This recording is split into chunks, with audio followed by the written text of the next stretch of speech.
Boa tarde. Muito bom poder chegar aqui, poder dividir um pouquinho nesse painel assim super bem organizado pelo Gilmar. Agradecer ao Gilmar aí pelo convite de poder estar aqui com vocês, dividindo um pouquinho de conhecimento, né? Acho que o Norma traz aí a abertura, colocando o quanto que a educação transforma, o quanto que a educação ela é importante dentro de um processo de desenvolvimento. E eu venho aqui para poder continuar nessa temática do impacto social, né? do nosso queridinho S, do ESG, né?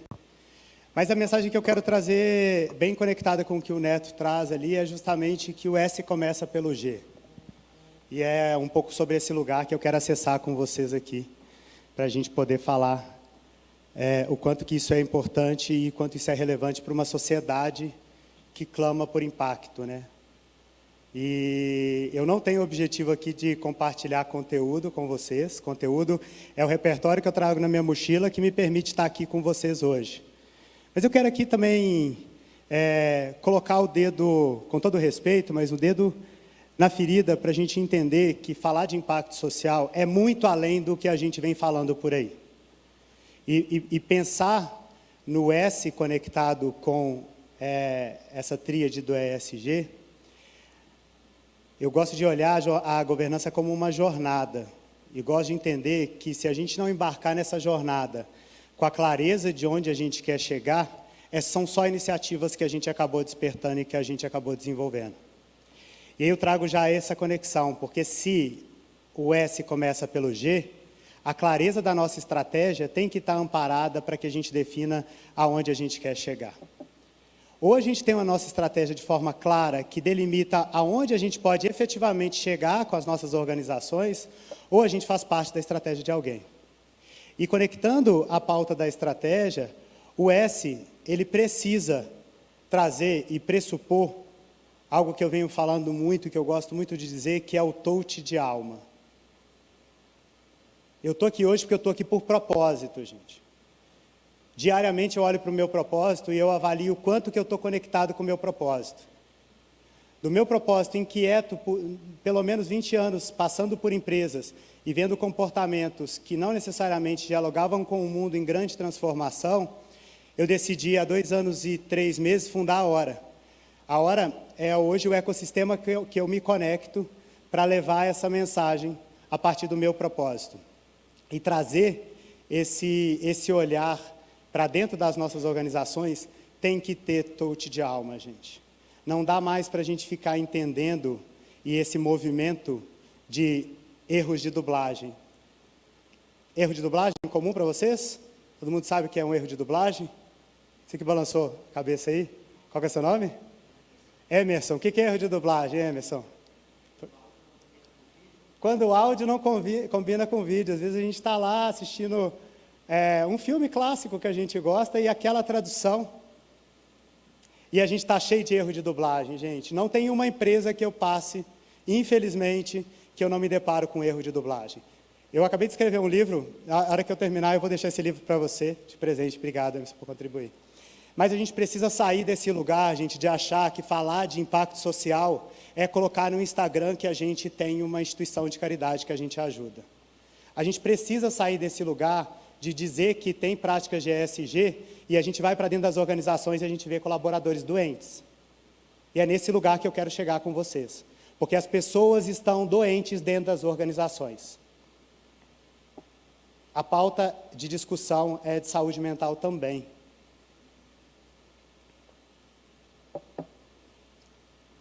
E quando a gente fala de que as pessoas estão doentes, esse olhar e essa conexão entre como é que o meu propósito me conecta com o propósito da organização, ele precisa fazer sentido e ele precisa ser desdobrado cada vez mais dentro das ações que, organizadas de forma clara dentro de um planejamento estratégico, elas conectem as nossas métricas dentro da nossa companhia. Gente, se a nossa estratégia ela não versar sobre aonde a gente pode, aonde a gente quer chegar, falando de práticas de impacto social, é melhor nem tratar esse tema. Porque tratar para dizer no Instagram que tem, tratar para colocar uma fotinha bonitinha no LinkedIn, desculpem, Isso não diz nada, gente. Isso não diz nada. A gente busca cada vez mais encontrar pessoas inquietas com coragem de resolver questões sociais. É uma discussão muito mais profunda, é uma discussão muito mais ampla para a gente poder acessar e chegar nesse lugar. E aí eu quero te fazer um convite. Cuidado para você não ser a sua própria armadilha. Independente da organização onde você esteja, cuidado para você não ser a sua própria armadilha.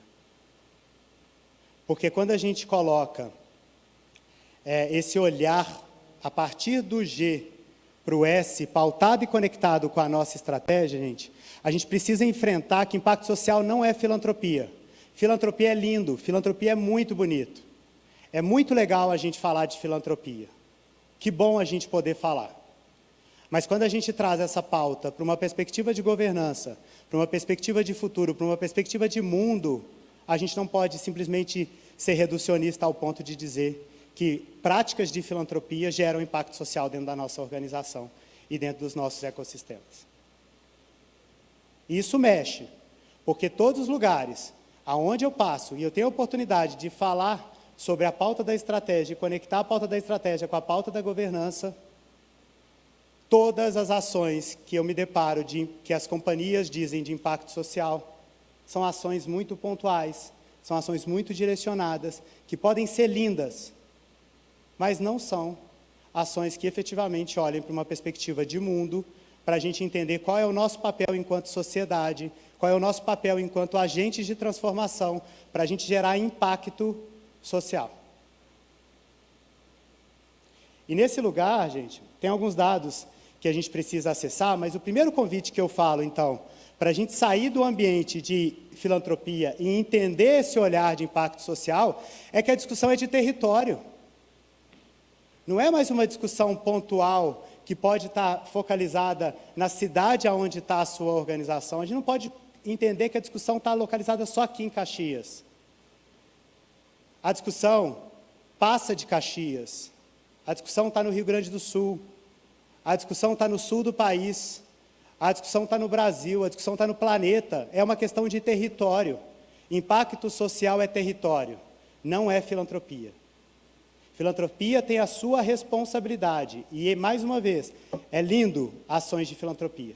Mas para a gente trazer com responsabilidade, na conexão de futuro, nesse olhar para a governança, pautado dentro da estratégia, e sim validar que esse é impacto social, a discussão é de território. Então vamos começar a olhar para o nosso território, vamos começar a entender quais são essas perspectivas. Por quê, gente? Deixa eu só puxar aqui, acho que ele pulou aqui. Não, está certinho. Por que que a discussão é de território? Porque se a gente olhar somente para a ONG, que está perto da nossa organização, e a gente cuidar somente dessa ONG e não olhar numa visão sistêmica, a gente vai esquecer de olhar para o que é fundamental e o que é essencial dentro da nossa organização, que são as pessoas. E eu fui fazer o exercício, eu perguntei para a Luzia, que é a assistente do WhatsApp, e aí essa palestra eu desenhei para estar aqui com vocês, né? E aí, preparando ela, eu perguntei para a Luzia, e para você, Luzia? O que gera impacto social para os colaboradores, né? E ela me traz essa resposta, que aqui tem alguns assuntos importantes, sem ler na íntegra, mas ela fala, para gerar impacto social positivo nos colaboradores, as empresas podem adotar medidas como oferecer um ambiente de trabalho inclusivo e seguro. Quantos ambientes não seguros a gente se depara no nosso dia dentro das organizações? Eu acho que eu conheço a maioria, as pessoas têm medo de se expressar. As pessoas têm medo de trazer a sua opinião. As pessoas têm medo de dialogar com todas essas questões que estão sendo colocadas, gente. Então, o ambiente seguro, ele traz a oportunidade das pessoas serem efetivamente quem elas são. E isso é pauta estratégica de people e cultura. Nós precisamos olhar para as pessoas das nossas organizações, das nossas companhias, de forma diferente. O ambiente tem que ser seguro. A gente precisa, e aí ela traz aqui, as empresas, promover o desenvolvimento profissional e pessoal dos funcionários, salário justo e benefícios adequados, isso é básico. Isso aí não é nem discussão, isso é básico. Incentivar a diversidade e a igualdade de oportunidades, apoiar iniciativas de voluntariado e engajar ativamente em projetos sociais na comunidade. E aí ela termina: essas ações contribuem para o bem-estar dos colaboradores e para a construção de uma cultura organizacional que valoriza o impacto social. A construção de uma cultura organizacional vai fazer toda a diferença para a gente conseguir conquistar, a partir da nossa estratégia, o impacto no território. Para a gente poder olhar para o S com responsabilidade. Porque existem dados que estão mostrando para a gente que, de fato, as organizações, o mundo, não olham para as pessoas como deveriam olhar. E aí, gente, não dá para a gente falar que impacto social é somente o que a gente faz para a comunidade externa. O quanto que a gente olha para a nossa comunidade interna, o quanto que a gente olha e acolhe os nossos colaboradores. Eu não sei o quanto que vocês sabem, olhando para a perspectiva de impacto social nesse ambiente interno, que 264 milhões de pessoas no Brasil sofrem de depressão e ansiedade. No Brasil não, isso é um dado global. A depressão e a ansiedade, esse dado é super interessante da gente poder olhar com ele com responsabilidade. A depressão e a ansiedade custam à economia global $1 bi por ano, quando associadas à capacidade das pessoas produzir ou não a essência do que elas podem produzir, quando o olhar ele está conectado com o desenvolvimento, está conectado com performance, está conectado com resultados. E, gente, nesse momento alguém está tirando a vida, porque a cada 45 minutos, uma morte por suicídio no Brasil acontece. E a gente ainda vê um monte de organização postando no Instagram que elas fazem ESG. A gente vê um monte de organização dizendo pela frente que ela cuida e que ela tem impacto social. Legal, você pode ter ações de filantropia, gente, mas esse dado, onde as pessoas estão doentes dentro das organizações, ele só revela e ele só chancela que a gente não está cuidando do básico, que é cuidando das pessoas. E aí, gente, não tem como falar de ES do social dentro da pauta de ESG se a gente não olhar para as pessoas. Porque as pessoas que estão dentro da nossa organização, que fazem parte dos desafios que a gente tem dentro da nossa estratégia, pessoas cuidam de pessoas.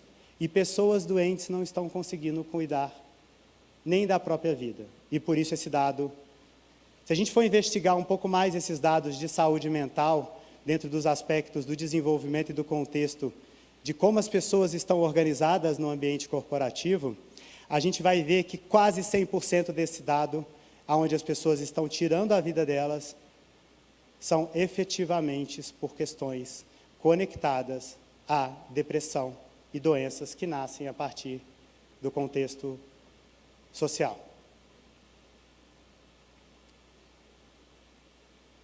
Pesa uma reflexão, né? Eu acho que é assim que a gente tem que entender, porque a gente precisa sentir. Se a gente não corporificar, se a gente não sentir, a gente não vai sair daqui assumindo um comportamento diferente. A gente não vai voltar para as nossas empresas olhando para as pessoas de forma diferente. A gente vai continuar dizendo que faz impacto social porque a gente cuida de uma iniciativa muito bonita e muito genuína na ONG que a gente adota do lado da nossa empresa, mas a gente não vai olhar para dentro da nossa organização e vai entender se as pessoas estão ou não doentes, entregando algo que não necessariamente está conectado com o seu propósito de vida. Por isso que eu começo dizendo que touch tem que ser de alma. É a minha alma conectada com a alma do negócio onde estou. É a alma da companhia conectada com o ecossistema onde ela está. E é sobre isso que eu quero encerrar a minha fala.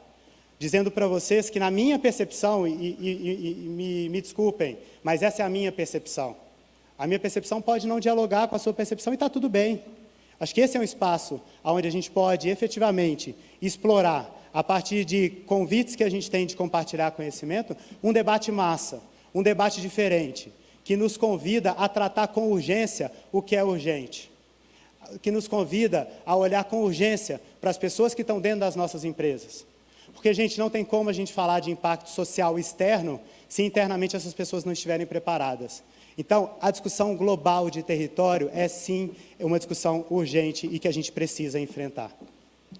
Todo caso de suicídio é uma tragédia que afeta gravemente, não apenas os indivíduos, mas também as famílias e as comunidades. E aí, gente? Quando a gente fala que impacto social nesse olhar diante desses dados é algo urgente, o convite para... Tirando a palavrinha da moda, né? Porque agora a palavrinha da moda é liderança regenerativa, né? Há pouco tempo atrás, a gente vem vivendo aí de palavrinhas de moda. Mas a discussão que pode ser muito profunda nesse lugar que a gente está é uma discussão de regeneração, desse resgate do humano com o humano, desse resgate da importância da escuta, da importância da gente ter tempo de qualidade, da gente ter tempo de cuidar das nossas pessoas dentro das nossas organizações, da gente poder conectar estrategicamente, dentro do nosso posicionamento estratégico, que pessoas é um pilar essencial para que a gente possa seguir em um mundo em grande transformação, numa velocidade que a gente não consegue acompanhar, num contexto que convida a gente para a gente ser testado o tempo todo. Que aí já não é nem mais mundo VUCA, não é nem mais mundo Bunny, não é nem mais o mundo querendo até acabar com as 3 letrinhas que nos une aqui, que é o ESG. Porque a discussão de querer dizer que o ESG já não emplaca, ou a gente viver uma crise existencial em relação a essas 3 letras no que está dizendo no mundo, é que as pessoas não estão sabendo entender qual é a importância e qual é o impacto de uma sociedade que clama por regeneração, de uma sociedade que clama por ser humano na sua essência, da gente respeitar valores básicos que a gente perdeu dentro das nossas famílias, valores básicos que a gente perdeu no nosso processo de desenvolvimento das novas gerações, dos futuros, para onde as gerações elas podem chegar e aonde a gente pode levar. É o primeiro momento da humanidade que a gente tem 5 gerações dentro das organizações. Eu não sei se vocês conhecem esse dado, mas são 5 gerações convivendo ao mesmo tempo dentro das organizações, em 2023. Imagina a diferença de entendimento, a diferença cognitiva do processo de educação de cada geração. Imagina se a gente não tem práticas e que a gente, de fato, efetivamente, não respeita as pessoas. O conflito geracional está na mesa. O conflito geracional é uma pauta de governança que está instalada. E a gente só vai conseguir olhar para ela, e a gente só vai conseguir, de fato, falar de regeneração se a gente der um passo, gente, para resgatar a nossa confiança. Um resgate de confiança. Essa é a Luísa. A Luísa é a minha afilhada que tem todo dia questionado o modo de como a gente opera na vida. E nessa demonstração, quando ela se joga com tudo para o meu colo, ela está demonstrando confiança. E muitas vezes, tem um colaborador do nosso lado que não sabe nem o porquê que ele está ali. Muitas vezes ele está ali todos os dias. Então, se a gente quer falar de fato de um olhar para o território, se a gente quer falar de fato para um S que efetivamente seja um S de impacto, a gente precisa olhar também para esse resgate e recuperar a nossa querida confiança. É a confiança de que as pessoas podem sim ocupar a sua melhor versão. É confiar que as pessoas podem sim falar de autoconhecimento. É confiar que as pessoas podem sim criar uma história diferente. É confiar que o ambiente pode ser seguro ao erro. É confiar que a gente pode trazer para a nossa estratégia, efetivamente, impacto e cuidado com o território. Porque a discussão não é de um único lugar, a discussão não é de Caxias, gente. A discussão é do planeta Terra. E a gente precisa levar essa discussão nesse olhar para o planeta Terra. E como é que a gente vai levar para essas discussões onde as relações de confiança, elas estão cada vez mais fragilizadas? Bom, eu sou o Cris, assim eu falei, e eu espero de alguma forma ter compartilhado com vocês um pouco do que eu acredito, um pouco da minha inquietude, que tem me levado aí nos últimos 20 anos para trabalhar com empresas familiares, levando a pauta da governança, conectado com a educação, com esse grande desafio que a gente tem dentro da Hora, que é um laboratório de governança, que é um ecossistema, e que a gente quer poder conectar pessoas e transformar o presente das empresas do futuro. Obrigado aí, e muito bom poder dividir com vocês.